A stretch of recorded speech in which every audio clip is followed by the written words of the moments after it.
lograban ver bien, pero es lo mismo al principio de la clase.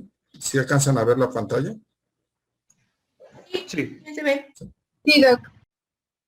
Muy bien, vamos a hacer. Entonces, bueno, estábamos viendo todo esto, ¿no? La unidad motora, cómo es la neurona motora inferior, lo que va al músculo esquelético, que es lo único que realmente se conecta al músculo esquelético a través del nervio periférico, ¿no? Y tiene una serie de modulaciones de la neurona motora superior, el sistema extrapiramidal, los arcos reflejos, y todo va directamente a esta neurona motora inferior que se encuentra en el asta anterior, que es la gamma y alfa motoneurona, en la asta anterior de la médula espinal, ¿no? Eso a lo mejor lo vamos a cambiar, porque igual los colores como que no alcanzo a tener claridad, pero bueno, todo esto ya lo habíamos visto, el haz córtico-espinal, su decusación en las pirámides. Íbamos hablando por niveles, ¿no? Este es el nivel de la cápsula interna, ¿no? Y el tipo de lesión que puede generar, que sería un infarto justo a este nivel, ¿no? Estábamos ayer hablando del nivel mesencefálico, ¿sí? Y sus características, ¿no? Cómo puede dar un síndrome muy particular cuando se afecta el mesencéfalo, tomando en cuenta que en el pedúnculo mesencefálico se encuentra el haz córtico-espinal en la parte ventral del mesencéfalo, y ahí mismo, de ese lado, van a ser el tercer par, entre otras cosas que hay a ese nivel. Pero digamos que clínicamente son los que lo que más relevante o que más importancia nos va a dar. La lesión en esta zona, ¿sí? Nos va a dar una síndrome piramidal o lesión de la vía córtico-espinal que da estas manifestaciones de síndrome piramidal contralaterales, y un par craneal ipsilateral que va a ser el tercer par, y eso nos hace un síndrome que llamamos síndrome de Weber. ¿Sí? La lesión aquí. Entonces tendría yo datos de afección del tercer par, ¿no? Con ptosis, midriasis, abducción del globo ocular y una hemiplegia faciocorporal contralateral, y el facial sería de características supranucleares. Cuando vieron facial hablaba un poquito de eso, de supra e infranuclear.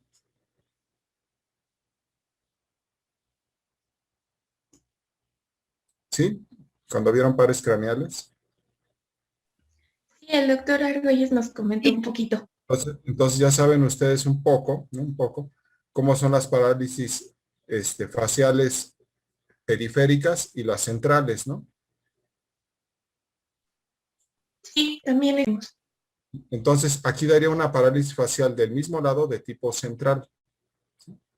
¿Por qué? Porque todavía no llegamos al núcleo del facial. Si llegáramos al núcleo del facial nos daría periférica, ¿no? Sí. La estructura del mesencéfalo, ¿no? Que es una estructura pues compleja, ¿no? Ahí cruzan todas las vías que nos conectan el tallo cerebral con los hemisferios cerebrales, ¿no? Entonces, aparte que tenemos la formación o los núcleos oculomotores en la sustancia gris periacueductal, pues tenemos el sistema lemniscal, que es toda la parte sensitiva, la sustancia nigra, ¿no? Que tiene que ver con todo el sistema extrapiramidal, los núcleos rojos, que es la salida del sistema extrapiramidal a la médula espinal, ¿sí? Y bueno, los colículos, ¿no? Que tienen que ver con movimientos oculares y funciones auditivas, ¿no? Y toda la parte del pedúnculo, que es toda la parte motora, ¿no? Aquí la vista ventral, ¿no? Otra vez recordando, algunas cosas se las vuelvo a decir, ya ven que la repetición nunca es mala. Entonces este es el mesencéfalo, vean núcleo rojo, si alcanzan a ver el cursor, ¿verdad? Núcleo rojo. Sí. ¿Sí? La sustancia negra, el pedúnculo mesencefálico, aquí es la parte ventral, y los pares craneales como van, ¿no? El primer par, el segundo par, y luego de medial y de superior a inferior es como se van denominando de acuerdo a su origen aparente. Entonces, tercer par, cuarto par, quinto par con su rama motora, sexto, séptimo y octavo, ¿sí? 9 y 10, ¿sí? 11 y 12. Y la decusación de las pirámides, el puente, mesencéfalo y el bulbo raquídeo o médula oblongada.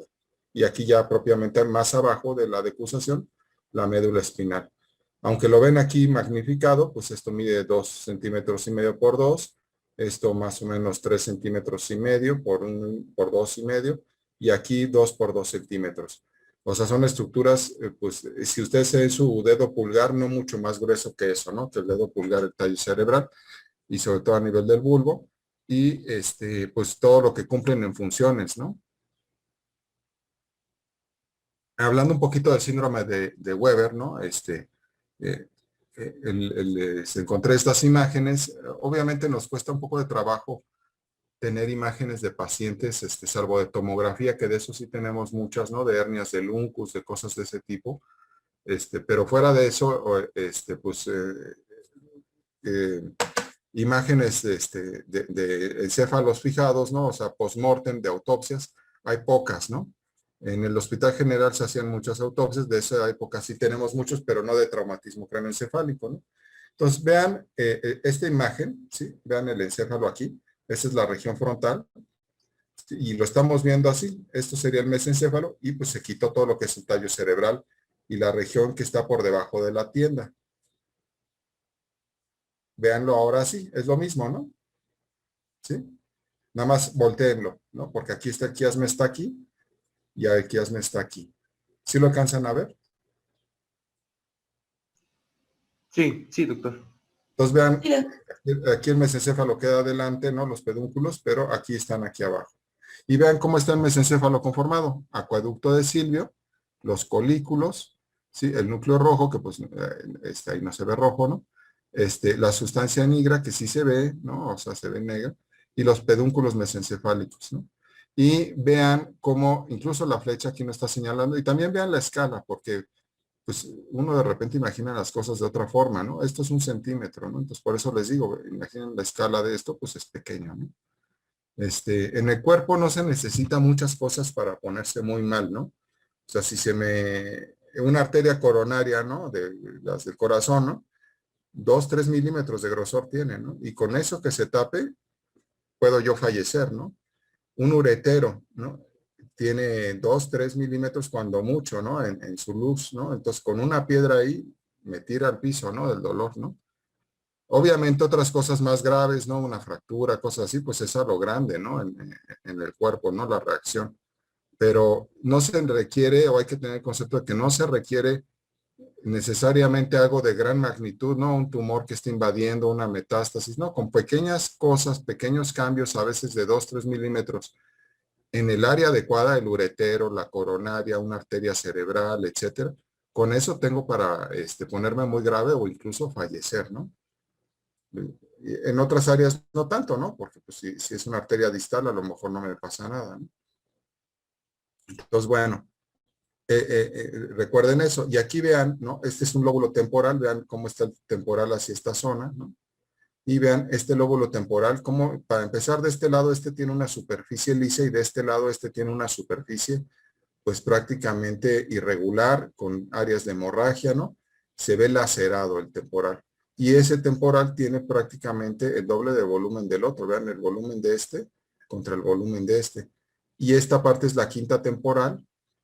Vean esta parte que vendría siendo el uncus justamente. Y véanlo aquí cómo está todo edematizado, ¿sí? Todo hinchado. Y en lugar de dejar un espacio aquí libre, ya no hay ningún espacio, ¿no?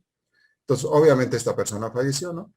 Y en el encéfalo se ve la hernia del uncus apretando el mesencéfalo. Veanlo cómo lo moldea, ¿no? No hay espacio aquí. Este espacio sí está conservado, este no.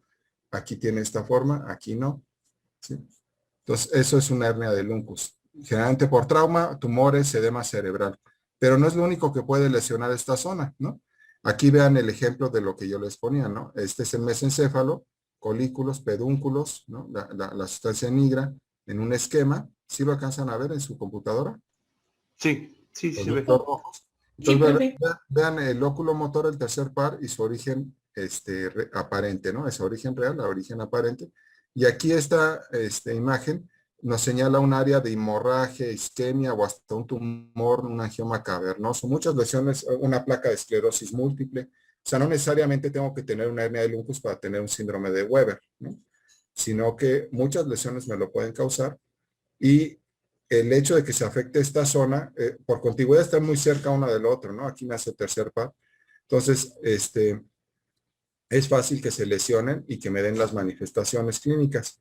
Y acuérdense, sería un tercer par del mismo lado, con todo lo que implica, y la lesión de la vía piramidal con síntomas contralaterales, porque todavía no se decusa. Entonces, con que se afecte esta zona, que sería una lesión de medio centímetro, yo tendría todos esos síntomas, ¿no? Ahora, si aparte tengo una hernia de Lunkus, pues todavía, además de esto, pues entro en coma, ¿no? Aquí están poniendo el ejemplo de la arteria cerebral posterior, su irrigación, ¿sí? Las arterias cerebrales tienen territorios específicos, ¿no? En el cerebro. Es decir, que no están por una distribución azarosa, sino sabemos más o menos en qué zona, ¿no? La parte medial, aquí lo que les señalo con el cursor, sería la cerebral anterior, hasta aquí. La cerebral media, prácticamente toda la cara lateral de cada hemisferio. Y la cerebral posterior, el occipital y la parte basal del lóbulo temporal, y tiene unas arterias perforantes que están aquí, si ustedes las alcanzan a ver, ¿no? Estas pequeñas ramitas, ¿no? Parte tienen que ver con la comunicante posterior, pero también la cerebral posterior. Y esa zona está irrigando esa porción justamente del mesencéfalo, ¿no? La cara peduncular y lateral del mesencéfalo. Y pues si yo tengo un infarto pequeñito de esas arterias que son como cabellos, ¿no? En esa zona, pues voy a tener exactamente lo mismo, ¿no?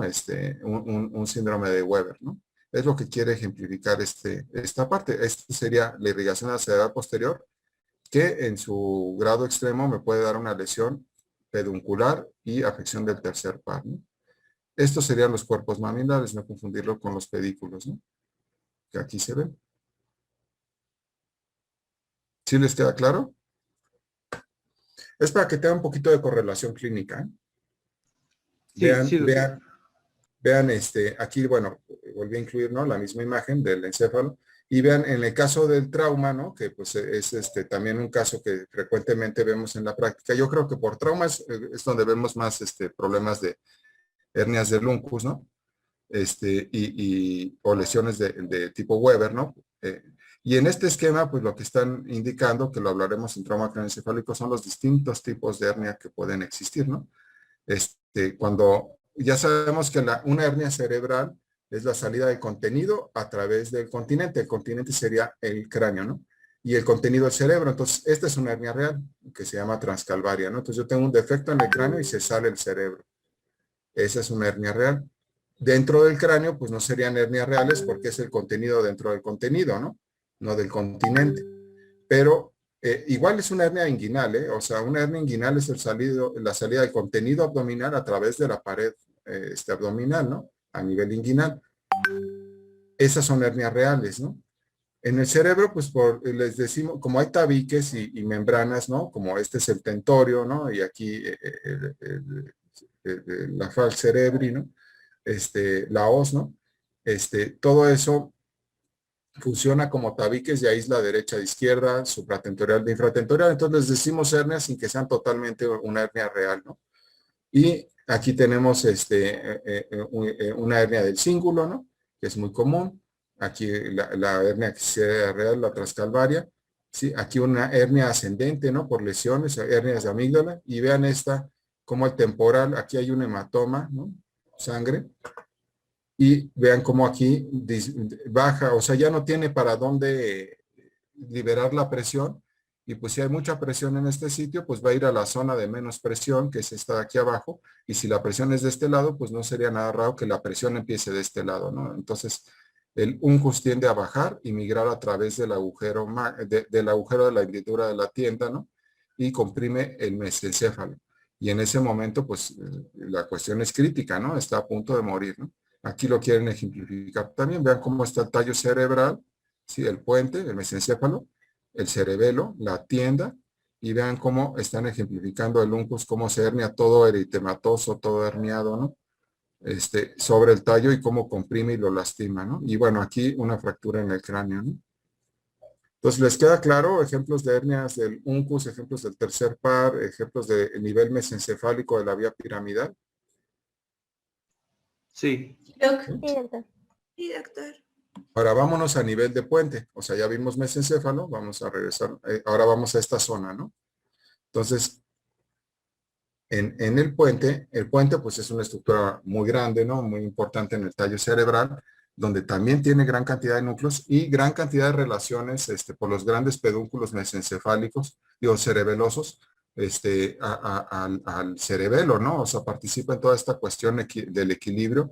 Ahí se encuentran los núcleos vestibulares, ¿no? Que van a ir justamente al nervio vestibular, los relevos auditivos, ¿no? De los núcleos auditivos, y el cuarto ventrículo, ¿no? Que está en la parte posterior, la parte ventral, ¿no?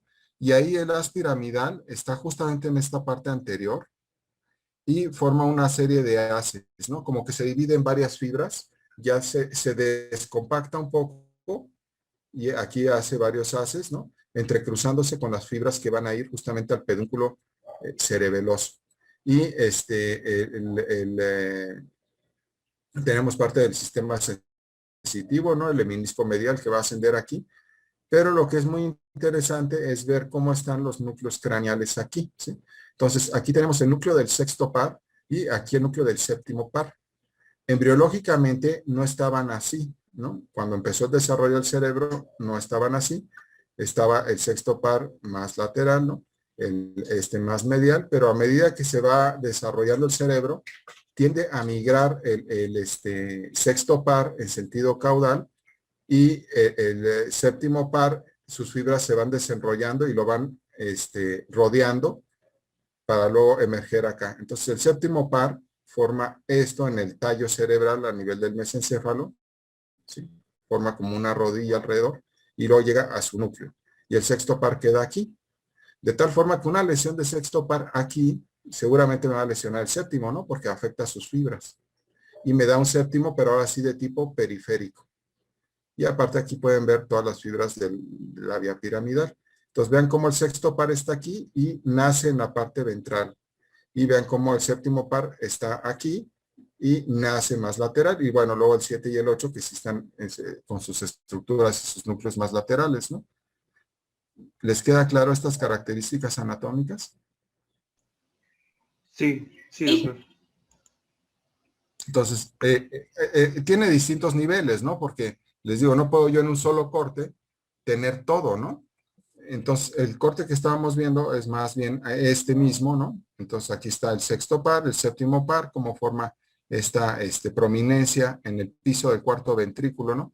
Cuando operamos cuarto ventrículo tenemos que conocer esto, ¿no? Porque si manipulamos esta área podríamos dejarle un séptimo y un sexto par nada más por estar aquí trabajando, ¿no? Son cosas que hay que conocer cuando trabajamos en esta zona, ¿no? Que pues desde luego se llega a hacer, ¿no? Cuando hay tumores o alguna cuestión en el cuarto ventrículo. Y luego pues vean sus orígenes, ¿no? Y vean cómo en este esquema pues se ve cómo los haces de la vía piramidal, el haz córtico-espinal, se divide, ¿no? Ya no es un haz compacto, sino son varias fibras. Esto es más real que el esquema pasado. Ahora, en otro corte, y aquí vean cómo están los pedúnculos, ¿no? El pedúnculo cerebeloso que va justamente pues al cerebelo, ¿no? Hay un pedúnculo cerebeloso superior, un pedúnculo cerebeloso medio, que es el superior viene del mesencéfalo, y un pedúnculo cerebeloso inferior, que se le conoce como cuerpo restiforme. Entonces, la afección de esos afecta desde luego la coordinación del movimiento, ¿no? De distintas formas. Y el inferior está en el bulbo, ¿no? Entonces, y bueno, en un corte un poco más arriba que ¿no? Un poco más cefálico, vemos el origen del nervio trigémino, pero acuérdense que el nervio trigémino es un nervio que tiene un origen espinal y tiene un origen pontino, ¿no? Incluso tiene unos núcleos mesencefálicos, que dependiendo lo que estamos viendo, ¿no? Sus ramas motoras, sus ramas sensitivas, sus ramas parasimpáticas, ¿no? Y bueno, aquí nace y ya va a su división al ganglio de Gasser, ¿no? Y pasa en la cara lateral del puente, ¿no?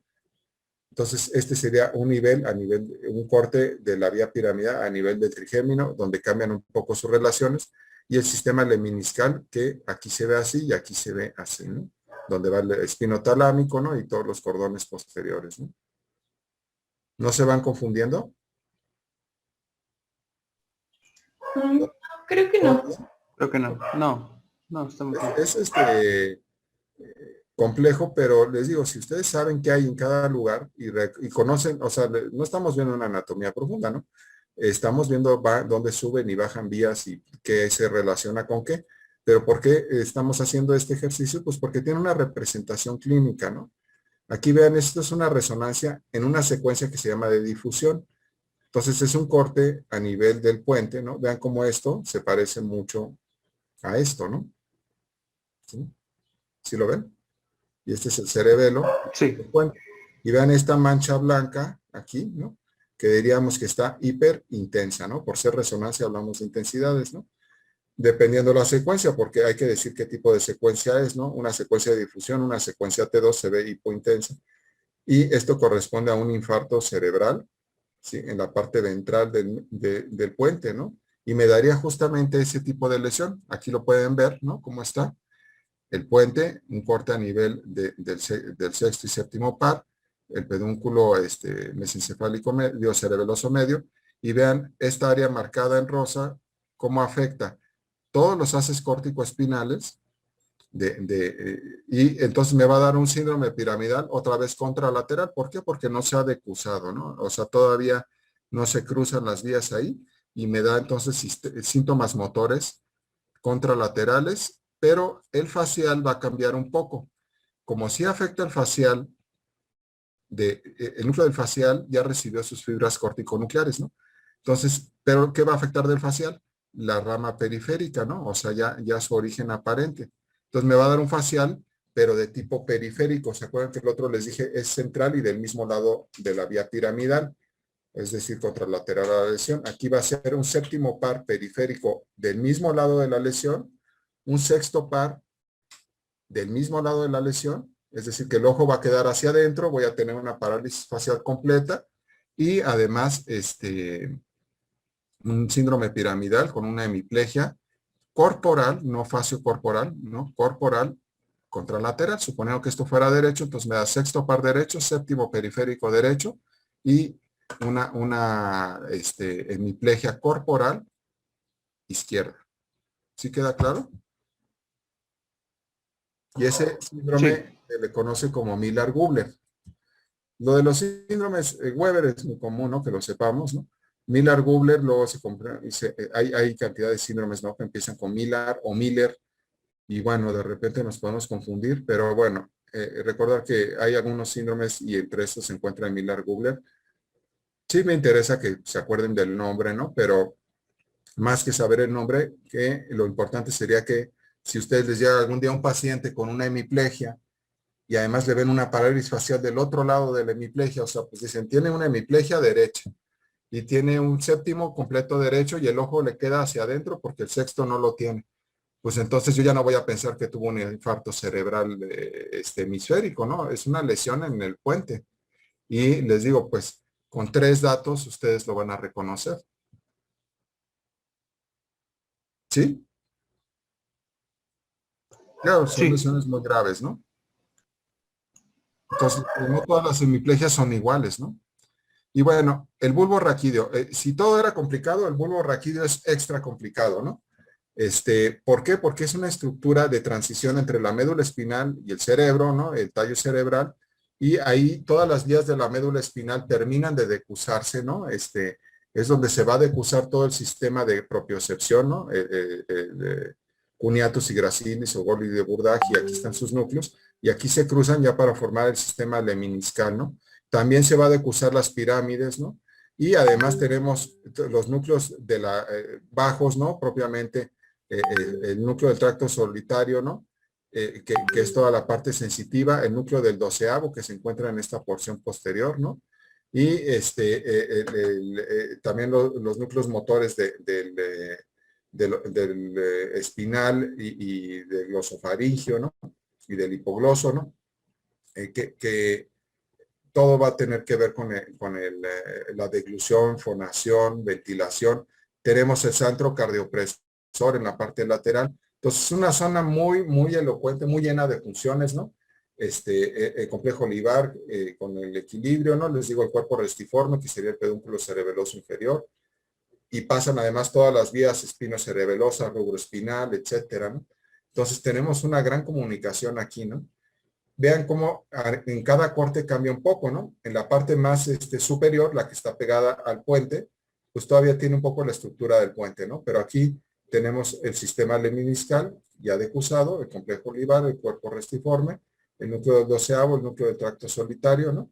Y en un corte medio vemos los haces córtico-espinales, aquí están en rosa, ¿sí? Todavía no se decusan aquí, pero ya empiezan a aproximarse para hacer la gran decusación entre ellos, ¿no? Lo que sí ya se está decusando es todo el sistema propioceptivo de la médula espinal, ¿no? Llega por acá y se decusa para dar su relevo y su ascendente por el sistema del lemnisco medio. Y bueno, los orígenes de los pares craneales. Y el doceavo par que digo es más posterior, pero van a ser adyacente a las pirámides, ¿no? Y aquí vean en el corte inferior ya es propiamente la decusación de las pirámides. Por lo tanto, una lesión muy alta me puede dar síntomas motores, pero también sensitivos y de deglución, bueno, sensitivos y motores contralaterales y de deglución ipsilaterales, y pudiera afectar también el sistema del núcleo espinal del facial. Entonces me daría síntomas sensitivos del mismo lado y del equilibrio del mismo lado, ¿no? Y a medida que vamos bajando, pues ya la parte motora, ¿no? Ya se decusa y me daría síntomas ipsilaterales, ¿no? Ipsi quiere decir mismo lado, contra, pues el otro lado, ¿no? ¿Sí les queda claro la parte del bulbo? Sí, sí queda claro. Aquí vean el bulbo, ¿no? La parte, ya un poco más esquemática, ¿no? Donde pues podemos ver el núcleo del hipogloso, ¿no? Como aquí está su origen en el piso del cuarto ventrículo, ¿no? Prácticamente al término, ¿no? Y estos serían plexos coroides, ¿no? Y veanlo cómo emerge acá para salir lateral, ¿no? A las pirámides, ¿no? Y el complejo olivar, ¿no? Parte del nervio trigémino en la parte espinal, que acuérdense que es la sensitiva, ¿no? Es la parte que va a toda la cara, ¿no? En los núcleos del tracto solitario que tienen que ver con toda la parte sensitiva también del glosofaringio, ¿no? Y del vago, ¿no? Y el núcleo ambiguo, que es el que tiene que ver con toda la cuestión motora de esos mismos núcleos, ¿no? Aquí en la parte central, el sistema lemniscal, que pues es la decusación de la parte de los cordones posteriores, y también el espino talámico que va a subir acá, y luego se le van a juntar, ¿no? Fibras de trigémino más arriba para llegar al tálamo, ¿no? Y aquí, pues propiamente las pirámides, ¿no? La vía córtico-espinal, que está a punto de decusarse, ¿no? Aquí lo podemos volver a ver, ¿no? Los núcleos, el sistema lemniscal, ¿sí? Y pues lo que estamos viendo, cómo va la vía piramidal en este sitio, ¿no? Recuerden que las relaciones que vemos acá, pues es lo que nos van a dar los síntomas neurológicos. Entonces, si yo veo un síndrome piramidal, pero además tiene trastornos de deglución, trastornos de fonación, problemas de equilibrio, del mismo lado de la lesión, y la vía piramidal pues es contralateral, pero podría ser ipsilateral, y aparte también, como está todo el sistema sensitivo, podría yo tener una hemianestesia contralateral, ¿sí? Entonces aquí empieza ya no nada más ser síntomas motores, sino sensitivos, ¿no? También. Y entonces eso nos puede dar, las lesiones a ese nivel, un síndrome que se llama síndrome de Wallenberg. Wallenberg o Wallenberg, ¿sí? Y este es muy típico, aquí lo pueden ver en una tomografía, ¿no? Ahora, el síndrome de Wallenberg, digamos que es un infarto, ¿sí ven mi cursor? ¿Sí lo ven? Sí, Sí, se ve. Es un infarto generalmente de la cara lateral, ¿no? De la cara lateral del puente, ¿no? No tanto la parte anterior. Si es un infarto de la mitad, nos da otro síndrome que es muy parecido, pero que ya incluye el haz corticoespinal. Y en el Wallenberg típico no incluye datos motores piramidales, sino sensitivos. Y se debe a infartos de ramas de la arteria cerebelosa posteroinferior, ¿no? O sea, la primera que entra al cráneo, después de propiamente rama de la vertebral. Entonces, se infarta esta zona y me da ese síndrome, el Wallenberg, que ustedes lo habrán escuchado en algún momento. ¿Alguien lo ha escuchado alguna vez? No, ese no. No, tampoco. A partir de ahorita lo van a escuchar, yo creo, con alguna frecuencia. Y hablaremos un poco más de todos estos síndromes, los vamos a repasar, pero les quiero dar un contexto clínico, ¿no?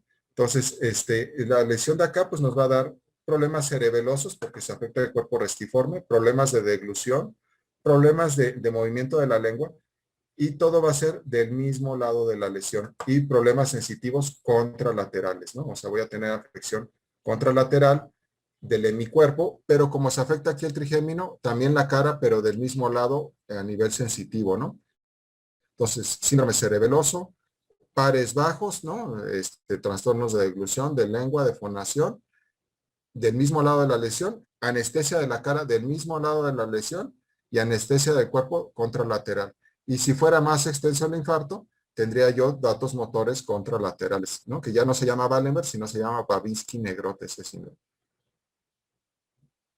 Entonces, vámonos aquí. El Wallenberg, si se fijan, les he dicho 3 síndromes, uno de cada nivel, ¿no? Uno mesencefálico, uno pontino y uno vulvar. Esos son los más importantes, pero hay cantidad de síndromes y todos ellos se conocen como síndromes alternos. Los síndromes alternos quieren decir que son lesiones en el tallo cerebral donde yo tengo una vía larga contralateral, puede ser sensitiva o motora, la mayoría son el síndrome piramidal, y una par craneal ipsilateral, ¿no? O sea, del mismo lado de la lesión. Entonces, bueno, aquí vean cómo en la resonancia ponen una zona blanca, ¿no? En esta secuencia de difusión, donde es un infarto en la cara lateral. Y estos infartos se ven más o menos seguido, ¿eh? O sea, sí sucede, ¿no? No. Algunos son raros de ver, ¿no? Pero digamos, Weber es primer lugar, a lo mejor Wallenberg segundo lugar y Miller-Gubler tercer lugar en ocurrencia, ¿no? Lo más común son otros infartos, ¿eh? De la cápsula interna, etcétera, ¿no? Vean, aquí sería la arteria vertebral, se unen para formar la basilar. La basilar arriba se divide en dos, ¿sí lo ven? Cerebral posterior, por eso irriga, digo, la cerebelosa superior, y la que le sigue es la cerebral posterior. Justo entre estas dos está la tienda. ¿Sí? Y de aquí, pues la comunicante posterior que va a la carótida. ¿Sí? Y luego las dos cerebral, la carótida, y luego cerebral media, cerebral anterior y comunicante anterior. Y ahí tienen todo el polígono de Willis. ¿Sí? Sí, sí, doctor. Entonces, vean aquí el quinto par, ¿no? Y vean el bulbo, ¿no? Entonces, esta arteria, primera, la vertebral, antes de unirse a formar la basilar, nos da una arteria cuando entra al cráneo, ¿no? Que ya está dentro del cráneo, ¿no? La vertebral, que asciende por la médula espinal, digo, no la médula espinal, la columna vertebral, y nos da esta arteria cerebelosa que le llamamos póstero inferior y se abrevia PICA, ¿no? Así se conoce. Y bueno, los infartos de esta arteria pues me afectan el cerebelo en la parte basal y la cara lateral, ¿no? De esta zona del bulbo. Es un poco variable, ¿no? En su presentación. La siguiente arteria, sí, es la anteroinferior, ¿no? Esta que está aquí. Esta es la posterior y esta es la arteria cerebrosa anteroinferior. Y esta es la cerebelosa superior. Y ahí tienen las 3 ramas que irrigan toda la parte de la fosa posterior, que son puras ramas de la basilar o de las vertebrales, ¿no? Y que es del sistema arterial posterior, ¿no? Las carótidas sería todo el cerebro, ¿no? Y bueno, sus uniones, ¿no? Entonces, esto me va a dar un infarto, y el infarto, les digo, aquí, perdón que esto está en francés, ¿no? Pero pues no encontré otra en otro idioma. Y dice, bueno, tiene una anestesia, ¿no? Contralateral, termoalgésica, no percibe. Una anestesia térmica en la cara del mismo lado de la lesión, este es el mismo lado, y aparte todo lo demás, ¿no? Un síndrome vestibular, un síndrome cerebeloso, parálisis de las cuerdas vocales, y aquí le están agregando un síndrome de Claude-Bernard-Horner, ¿no? El síndrome de Horner es debido a lesiones de las vías simpáticas que también se encuentran a ese nivel, ¿no? y entonces pierde el control simpático del mismo lado y tiende a haber hiperhidrosis, miosis, tosis, ¿no? Del lado de la lesión, ¿no? Entonces vean como aquí en este paciente, ¿no? Que le ponen el ejemplo del infarto, ¿no? Tendría miosis, o sea, la pupila se hace pequeña, tosis palpebral, la hiperhidrosis sería del mismo lado, puede o no tener visión doble, ¿no?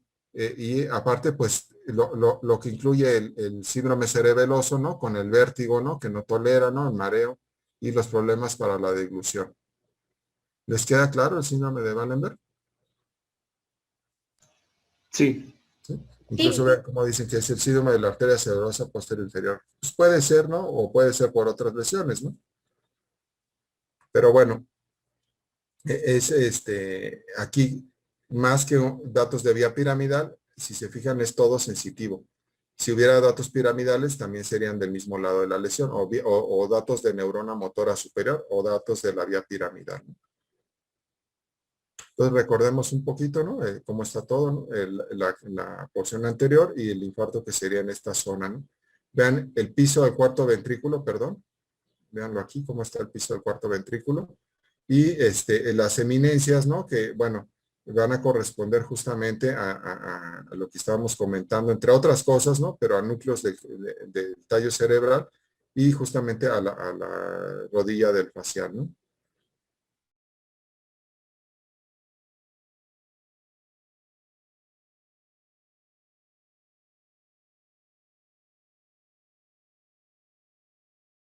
De la lateralidad y las asociaciones que va teniendo la vía piramidal en el tallo cerebral. Ya vamos prácticamente hacia la médula espinal, ¿no?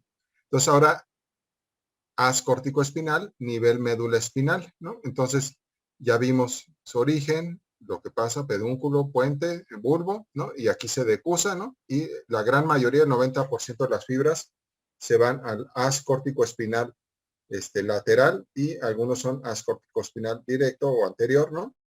Y en la médula espinal, a medida que vamos bajando, esto sería médula espinal. Vean la estructura de la médula espinal, la sustancia blanca está por fuera y forma cordones. Esta es la parte posterior y les decimos cordones posteriores. Este es el cordón lateral y este es el cordón anterior, ¿no? Y ahí bajan y suben vías, ¿no? Y en el centro tenemos los somas de las neuronas de la médula espinal, que sería la sustancia gris, formando astas, una asta posterior, una asta anterior y una parte central o periacueductal. En el centro está un acueducto, ¿no? De la médula espinal o canal ependimario, ¿no? Un canal ependimario. Tenemos un surco muy pronunciado en la porción anterior, ¿no? El surco espinal anterior y surcos espinales posteriores mucho menos pronunciados. A partir de las astas posteriores se va a apreciar una raíz nerviosa que está realmente sensitiva y llega a esta zona, entra a la parte de la asta posterior y en la parte anterior sí se va a notar también una raíz anterior. Las dos juntas van a formar un nervio, ¿no? Que también finalmente le decimos raíz, pero las raíces serían estas dos. Y esto forma un nervio. Y estos nervios no son en este momento todavía nervios, porque hay que unirse con otros como para formar los nervios periféricos. Pero bueno, para fines prácticos, todo esto sería raíz nerviosa, anterior, posterior, anterior. Vean cómo tiene un ganglio de raíz posterior, que es un ganglio sensitivo. Y se los comento porque las lesiones en este ganglio dan mucho dolor, ¿no? Y se parecen mucho a lesiones de hernias de disco, ¿no? Y esta es la parte posterior y la parte anterior, ¿no? Y se unen y finalmente forman algo que sería un nervio, pero les digo, les decimos raíz nerviosa porque todavía no se unen con otros como los nervios propiamente dicho, ¿no? Entonces, en los cordones posteriores, pues va toda la parte de la propiocepción, ¿no? Son los fascículos de cuneatus y gracilis, de los cuales hablaremos más en sensitivo. Y como aquí entra la rama sensitiva, pues luego aquí da sus relevos, ¿no?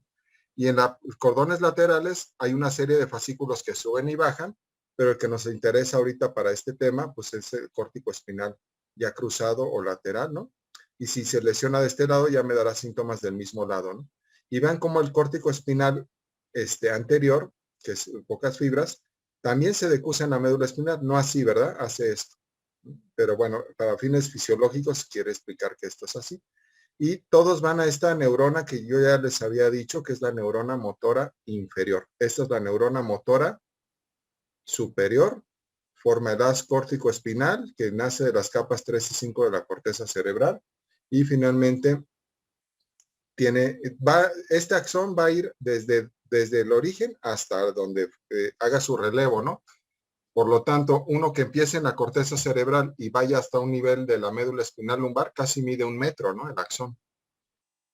Y llegan a esta neurona motora inferior y esta, pues a partir de aquí va a llegar a través de su axón hasta la placa neuromuscular y este sería el músculo. ¿Lo alcanzan a ver en su esquema? ¿Sí? ¿Sí están ahí en clase? Sí. ¿Sí? Entonces, van a llegar hasta el nivel del músculo. Y aquí en el músculo, ¿no? La placa neuromuscular donde se ramifica, ¿no? Terminaciones dendríticas, ¿no? Va a liberar acetilcolina, que es lo que estimula al músculo, ¿no? Y parte de una enfermedad aquí, ¿no? Los síndromes miasténicos, ¿no? La miastenia gravis es por problema a este nivel, ¿no? Entonces, esta neurona va hasta el músculo y esta es la que, si se fijan, pues todo el mundo lo está modulando, ¿no? Aquí faltaría el arco reflejo. Veamos la médula espinal, ¿no? De un lado, la médula espinal, bueno, tiene la sustancia gris, ¿no? Y los cordones, y tiene una serie de vías que suben y otras que bajan, ¿no? Las fibras, las vías que suben, ¿no? Les decimos ascendentes, las vías que bajan les decimos descendentes. Y hay algunas que son de asociación, ¿no? Entre una y otra, ¿no? Entonces, cuando va a subir una vía, o sea, que va hacia el cerebro, le ponemos el nombre del origen y a dónde va, ¿no? Entonces, por ejemplo, espino, pues viene de la región espinal, ¿no? O de la médula espinal, y va al cerebelo, ¿no? Espino cerebeloso. Espino talámico lateral, porque es lateral, ¿no? Porque hay un espino talámico anterior o ventral. Entonces, la vía que sube le ponemos primero el nombre de dónde viene, entonces le ponemos espino, ¿no? Entonces, espino cerebeloso, espino tectal, espino reticular, espino olivar, ¿no? Etcétera. Quiere decir que son informaciones que recaba el cuerpo, son vías sensitivas y van hacia distintos lugares del cerebro, pues para cumplir su función. Excepto para los cordones posteriores. Ahí les decimos fascículos cuneatus o gracilis o Golgi Burdach, ¿no? Dependiendo donde lo vean ustedes o qué es terminología, ¿no? Y no les ponemos espino talámico o espino grácil o algo así, ¿no? Sino grácil y cuneiforme. Y esos son los de propiocepción o sensibilidad profunda, y la propiocepción es donde está realmente la sensibilidad fina, ¿no?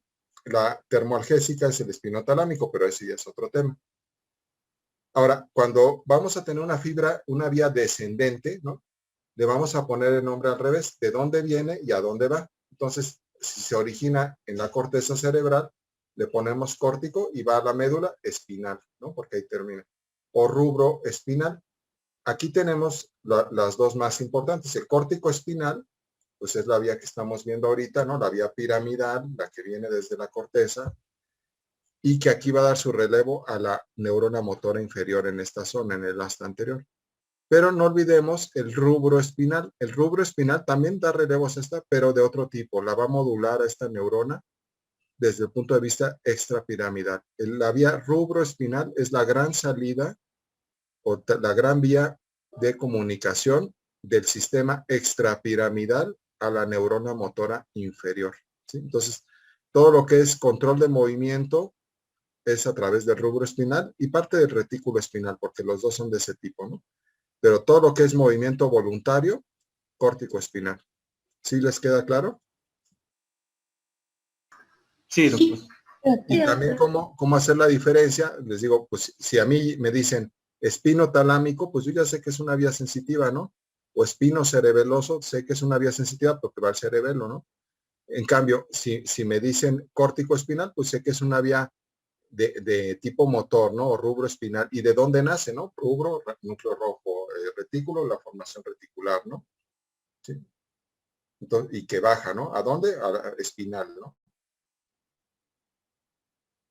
Y bueno, entonces aquí terminaría prácticamente esa vía piramidal, ¿no? Ya seguiría, pues, propiamente ya prácticamente el sistema nervioso periférico, ¿no? En la parte motora a partir de la alfa y gamma motoneurona. ¿Sí? Ahora hablemos un poquitito del sistema extrapiramidal. El sistema extrapiramidal no está tan bien definido como la vía piramidal, pero bueno, sí tiene muchas manifestaciones clínicas. Yo les había dicho, ¿no? Que el cuerpo estriado, ¿no? Que es el potamen y el globo pálido, ¿no? Y el núcleo caudado, ¿no? Y esto que se conoce como núcleo lenticular, ¿no? Que potamen y globo pálido, pues son la parte básica junto con la sustancia nigra, ¿no? Y tienen relaciones, ¿no? Y son mucho más complejas que incluso que en este esquema, pero tienen posteriormente una gran, esta sería la vía corticoespinal, ¿no? Pero tiene una gran salida a través del rubro espinal, ¿no? Para llegar y el retículo espinal, para llegar a las astas posteriores, digo anteriores. Aquí lo vamos a poder ver un poco más, ¿no? Las vías retículo-espinales, las rubroespinales, ¿no? Este es núcleo rojo, vean cómo bajan, ¿no? Las retículo-espinales, como tienen muchos relevos, ¿no? Y vean cómo aquí hay flechas de entrada y de salida entre estos núcleos porque va a regular el movimiento. Vean también cómo la sustancia negra tiene vías de entrada y de salida para modular el movimiento. Entonces, esto tiene que ver con modulación del movimiento y el cerebelo también participa en todo esto, aunque el cerebelo tiene aferencias sensitivas al tálamo, ¿no? Y más bien tiene que ver con el equilibrio, no tanto con el control del movimiento automático, ¿no? Vean en este esquema, ¿no? Donde quieren ejemplificar cómo está el sistema extrapiramidal, ¿no? Entonces participa, ¿no? Putamen, el núcleo dentado, el complejo olivar, el núcleo lenticular, el pálido, la sustancia negra, ¿no? Y las correlaciones que va a haber entre estas, ¿no? Para finalmente, a través del núcleo rojo y la formación reticular, ir a la neurona motora inferior, ¿no? Y bueno, todos tienen alguna participación, ¿no? En el equilibrio, en el movimiento. Entonces, por eso el sistema extrapiramidal no es tanto una vía, sino es un sistema, ¿no? No podemos hablar de la vía piramidal y la vía extrapiramidal, porque la vía extrapiramidal como tal no existe, ¿no? Sino es todo un sistema extrapiramidal. Y pero digamos que aunque no es la parte del movimiento voluntario, ¿no?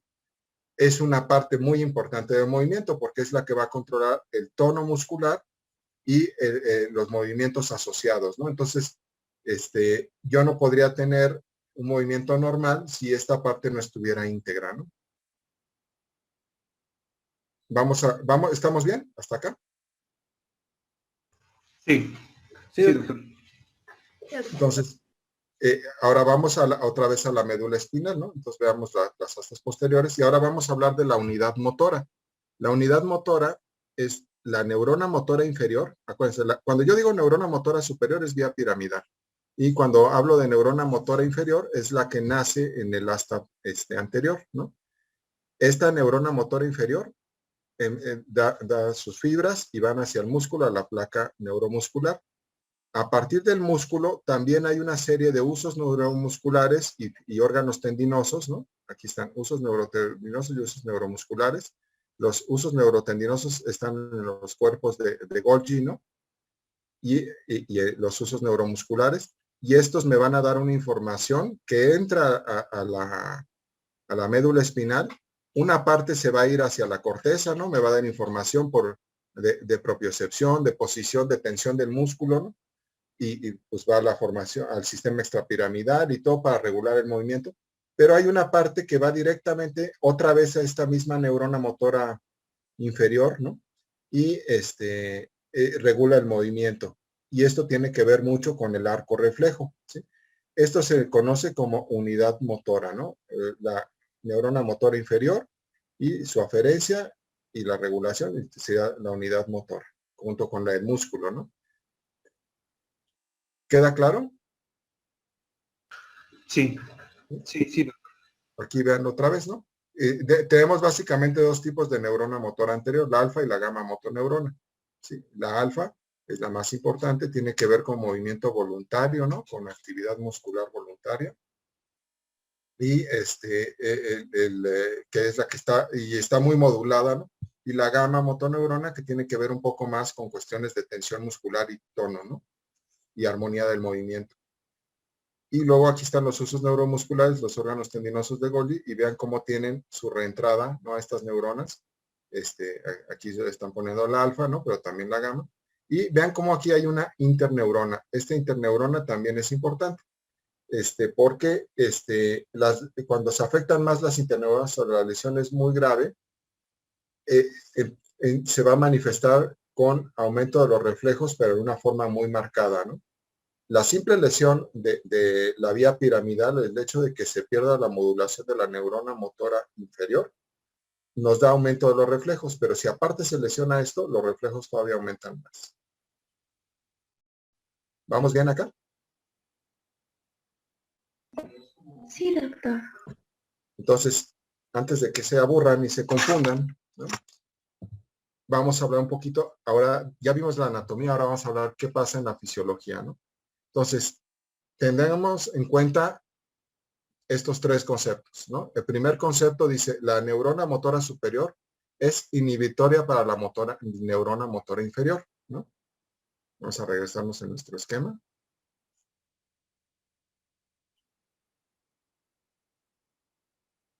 A ver dónde lo podemos. Bueno, esta neurona, la neurona motora superior, es inhibitoria para esto. Entonces, ¿qué está haciendo una neurona inhibitoria? ¿Qué entienden por inhibición? Lo que va a hacer es focalizar, ¿no? Bueno, sí inhibir, pero focaliza el estímulo, ¿no? Hacia donde tiene que ser dirigido. Exacto, ¿no? O sea, lo va a modular, ¿no? Le va a decir, no hagas lo que tú quieras, vas a hacer menos, ¿no? O sea, tienes que regular tu actividad, ¿no? Es, digamos, como un maestro en la escuela que le dice al niño, pues no puedes correr, ¿no? Sí, puedes caminar, pero no puedes correr. Le está inhibiendo, le está modulando, ¿no? ¿Sí? Sí. Pues primer concepto. Segundo concepto, la neurona motora inferior es excitatoria para el músculo. Entonces, esta neurona, ¿no? Siempre que se active, excita al músculo. ¿Cuál es el resultado? Se contrae el músculo. Si nos regresamos a nuestro ejemplo del niño en la escuela, es como un niño diciéndole al otro, ponte a correr. Entonces, este niño que está sentado es como el líder, ¿no? Le dice al otro, échate a correr hasta el fondo y no dejes de correr. Esta es excitatoria para el músculo. Entonces, va a hacer que el músculo se contraiga. ¿Sí? Hasta el cansancio, ¿eh? O sea, mientras está active, no le importa que el músculo se canse. ¿Sí entienden el concepto? Sí. Y tercer concepto, el músculo sin el estímulo se mantiene flácido, ¿no? Entonces, el músculo mismo no va a tener actividad si nadie le dice qué hacer, ¿no? Entonces, otra vez si nos vamos a la escuela, sería un niño pues flojo, ¿no? Entonces, si nadie le dice nada, pues él se queda sentado y no hace nada, ¿no? Entonces, vamos a repasar un poquito. La neurona motora superior es inhibitoria, ¿no? Entonces, si se lesiona, ¿qué manifestaciones voy a tener? Pues que la otra queda libre y está muy excitada, ¿no? Entonces, su lesión genera respuestas clínicas por hiperactividad de la neurona motora inferior. O sea, cuando yo tengo una lesión de la vía piramidal o un síndrome piramidal, la manifestación clínica es por hiperactividad de la neurona motora inferior. ¿Les queda claro este concepto? Sí, sí. A esas respuestas las conocemos como liberación, que son hiperreflexia, Babinski, espasticidad, todo eso, reflejos patológicos, hiperreflexia, hipertonía, todo eso se conocen como liberación. ¿A quién liberé? Pues a la neurona motora inferior, por eso le digo de liberación, ¿sí? La otra está como de verdad muy controlada, ¿no? La neurona motora inferior es un ciudadano del sistema nervioso central porque está en la médula espinal pero muy sometido, ¿no? Está totalmente controlado por Hacienda y por todas las regulaciones que existen en el gobierno para que no haga más lo que se le dice, ¿no? ¿Sí les queda claro? Sí. Ahora, Sí, la neurona motora inferior, que es excitatoria para el músculo, pues si se lesiona, su lesión va a caracterizarse por falta de respuesta en el músculo. Se va a localizar en un segmento, ¿no? O sea, porque son más segmentarias, ¿no? Digamos, la vía piramidal, ustedes ya vieron que es un gran fascículo, entonces su lesión afecta a grandes segmentos del cuerpo. En cambio, las neuronas motores inferiores van naciendo en cada nivel, ¿no? En cada nivel se van originando, y si se lesionan, pues yo puedo saber su lesión a qué corresponde en un sitio particular, ¿no? O sea, es más un segmento del cuerpo que un gran segmento del cuerpo, es un segmento más localizado, ¿no? ¿Les queda claro? Sí, doctor. Siempre pregunto, ¿eh? Porque si no entienden esto, no van a entender nada de lo que explora en el sistema motor. Y su manifestación clínica se va a caracterizar por atonía y arreflexia, es decir, pues si ya el músculo no tiene nadie que le diga qué hacer, y el músculo no hace nada cuando no le dicen qué hacer, pues no tiene actividad, entonces está flácido y no hay respuesta de reflejos, ¿no? Entonces, si se fijan, son como polos opuestos, ¿no?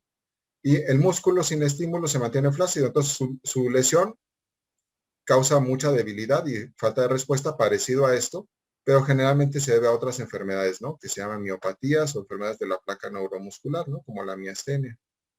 Entonces ahí hay arreflexia, pero pues como las miopatías y las enfermedades de los músculos, pues no afectan un músculo, afectan todos los músculos del cuerpo, pues se expresa de esa forma, ¿no? Vean un poquito aquí este esquema, ¿no? Lesión de neurona motora superior versus neurona motora inferior, ¿no? Y aquí vean el cuadro, ¿no? De qué se caracteriza. Entonces, aquí está la corteza cerebral, aquí vean el esquema, corteza cerebral, bulbo raquídeo, médula espinal, neurona motora inferior, neurona motora superior, ¿sí? ¿Ven el esquema? Sí.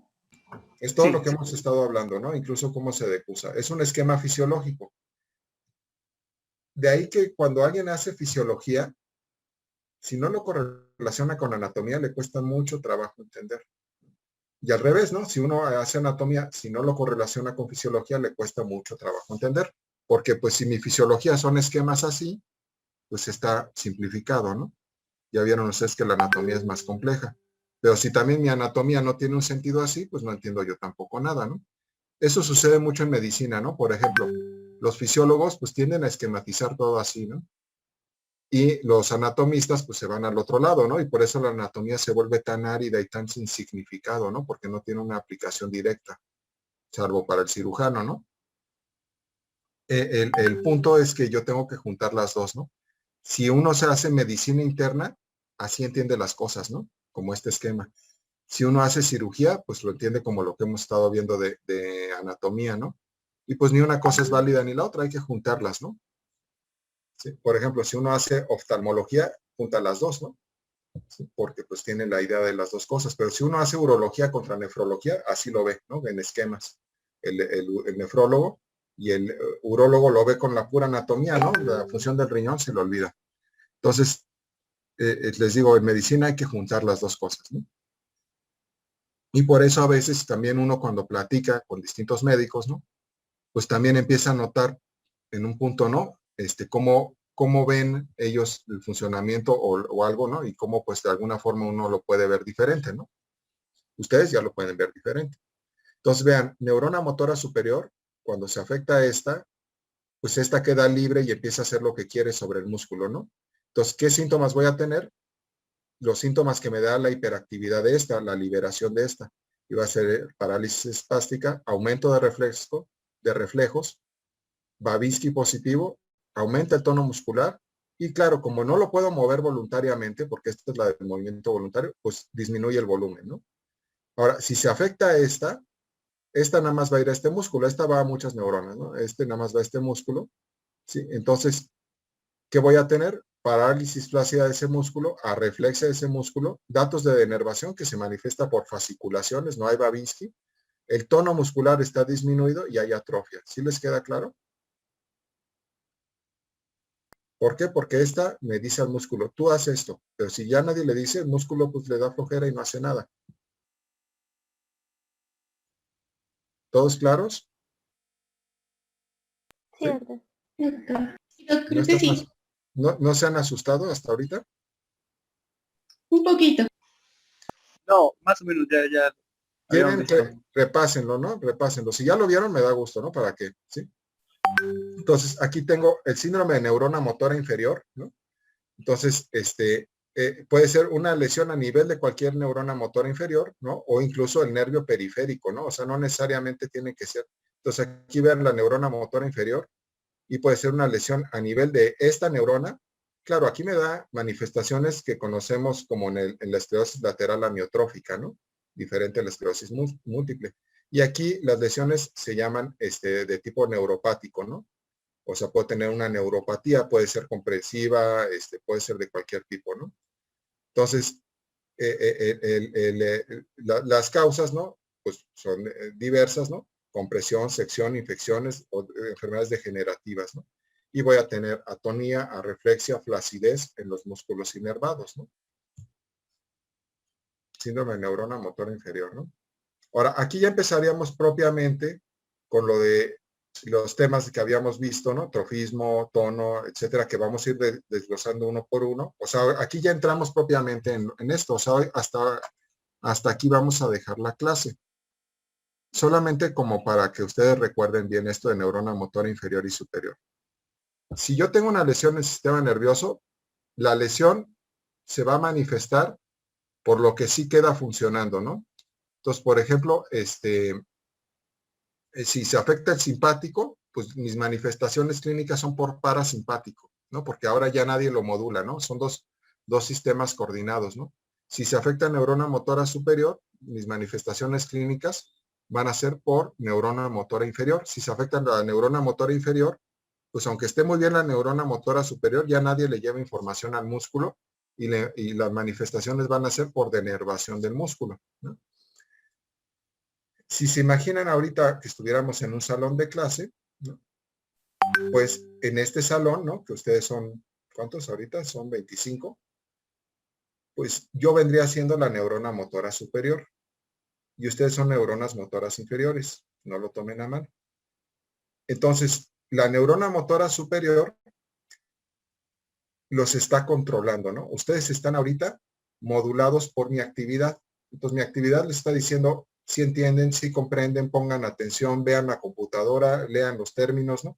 Y ustedes están haciendo eso, ¿no? O sea, están viendo cómo va pasando la imagen y están en algún punto modulados, ¿no? Por mí. Si yo dejo de modular, digamos, apago la computadora, ¿no? Se pierde la neurona motora superior, se sale el profesor del salón, se acaba la clase, lo que ustedes quieran. Entonces, la neurona motora inferior empieza a tener actividad propia. Se levanta, camina, está hiperactiva, ¿no? ¿Y cómo se va a reflejar? Por la actividad en el músculo, ¿no? Digamos que está liberada de la modulación de la neurona motora superior. ¿Sí les queda claro hasta aquí esto? Sí. Sí, ¿Sí? doctor. Ahora, ¿qué pasa si ustedes desaparecen? Ya no están, ¿no? O sea, yo me conecto a la computadora y del otro lado ni siquiera puedo empezar la sesión, ¿no? En ese caso, la neurona motora superior no puede modular a nadie, ¿no? Y no hay ninguna respuesta y por lo tanto, mi computadora, el músculo, como lo quieran ver, el salón de clase, pues no tiene ninguna respuesta, ¿no? Simplemente no hay respuesta y queda flácido. ¿Por qué? Porque no están ustedes. Ustedes son necesarios para que tenga alguna actividad, pues propiamente al grupo muscular, ¿no? Que les digo, lo podríamos equiparar con la computadora o con Entonces, por mucho que la neurona motora superior mande y mande señales, pues si no hay quien las traduzca hacia otro punto, ¿no? Simplemente no hay respuesta. Pero si yo desaparezco y este hiperactúa, pues hagan de cuenta que llenan de pintura el salón de clases, ¿no? ¿Sí? ¿Les quedó claro el ejemplo? Sí, Sí, doctor. sí quedó claro. Muy bien. Entonces, pues ya por hoy descansamos, ¿no? Nos veríamos el lunes, más o menos igual a las 9 de la mañana, ¿no? 9:15, ¿no? Para que no, no corran tanto. Y continuaríamos ahora sí con la exploración motora, pero ya tienen todo el marco teórico previo, ¿no? Estudien esto, cualquier duda lo resolvemos el lunes. Eventualmente sí les voy a hacer exámenes de esto, ¿no? Creo que hay una metodología para poder hacer examen, porque me interesa pues que sí lo estén viendo, ¿no? Porque como yo doy la clase, pues en algún punto pudiera ser que pues no hay nada como que sientan un poquito de necesidad de repasar el tema, ¿no? No tiene otro objetivo, ¿no? Les digo, pues, sí tiene objetivo calificarlos, ¿no? Pero pues, no tiene ningún objetivo de reprobarlos, sino pues de saber que sí van aprendiendo y entendiendo, ¿no? Entonces, pónganse a estudiar y todo. Es posible que el examen sea dentro de una semana, ¿no? De lo que llevamos. Sí, doctor. Claro, Yo les doctor. avisaré con todo tiempo, pero pues ya les estoy avisando que repasen todo esto, ¿no? Sí. ¿Sí? Hecho. Que estén muy bien, que tengan buen fin de semana. Gracias, doctor. Gracias, Igualmente. doctor. Gracias, igualmente. Luego. Doc, yo tengo una duda. Sí. Adelante. Respecto a su grupo, nosotros, Sí. ¿hasta qué hora tenemos para entregar la tarea el lunes? Pues yo creo que hasta la medianoche, ¿no? De lunes. Ah, ok, perfecto. ¿Sí? O sea, todo lunes. Ok, muchas gracias. Gracias, doctor. Que estén bien, ¿eh? Hasta luego. Gracias, doctora. Hasta luego. Bye.